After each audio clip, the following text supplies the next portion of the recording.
We've got things like spy satellites in the sky, unmanned drones that can send back CCTV pictures.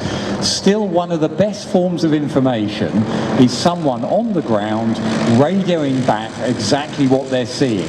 And to do that, we have vehicles like this.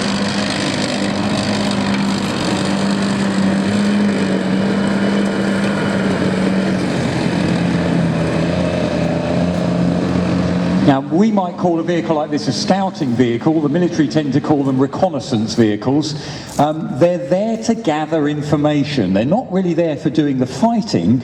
They're there for finding out as much as they can, radioing that information back to the main force commander, and then basically getting out of trouble as quickly as they can. They don't want to hang around too long. And that's why you tend to have reconnaissance vehicles that are fast, so they're nice and speedy on the battlefield. The quicker you are, the less chance there is of the enemy training their guns on you and knocking you out. Small, again, you're a smaller target.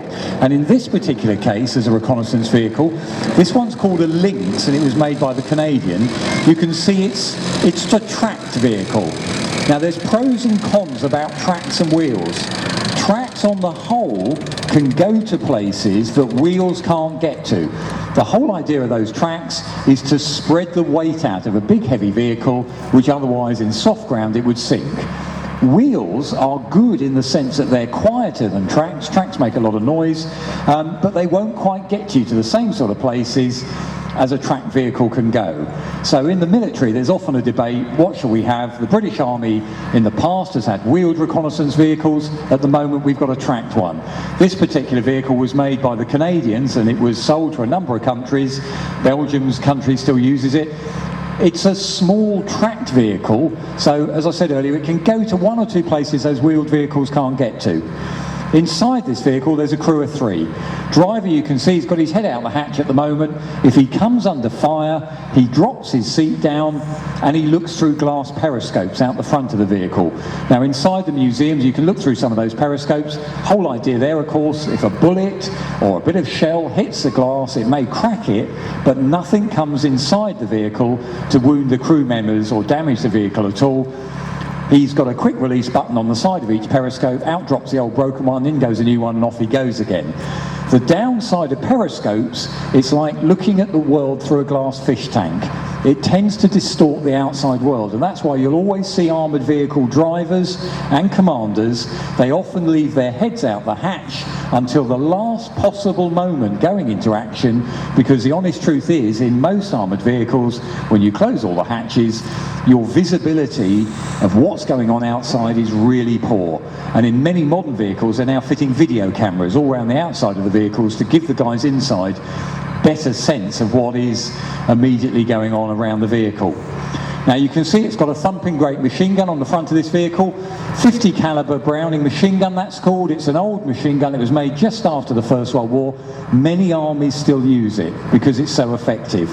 That'll put a bullet, it's about, they call it a half-inch bullet. It's like a slug of metal. If they fired that at one end of your car, it'll quite happily go through your car, through the engine block and out the other end. It's got an awful lot of welly behind it. And in the military, if things work, there is a tendency you hang on to it rather than invent the wheel all the time. On this vehicle, honest truth is, it's really there for a bit of moral support for the crew. If this vehicle bumps into the enemy, you don't want to be hanging around fighting it out with them. That's for the tanks coming up behind you. You just need to quick burst of machine gun fire, keep the enemy soldiers' heads down, and you back off quick. And it's got great mobility to allow you to do that in this vehicle as well. So driver's in the front, commander sits with where that round hatch that's open, he's got the binoculars, he's seeing what's going on all the time, and he tells all that to the radio operator, who's a third crew member inside the vehicle, who sends all that message back to the main force. Now, the armour plate on this is made of aluminium to keep it nice and light, not very thick. It'll stop a bullet, but not much else. So again, you don't want to be hanging around on the battlefield at all once you've done your job of finding out the information.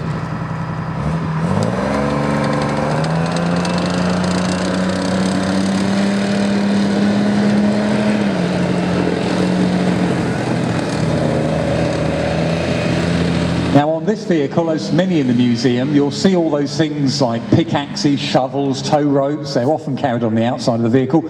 Other things on the vehicle, Those little stubby tubes you can see on the front wings, you'll see them on turrets, on tanks, lots of armoured vehicles carry them.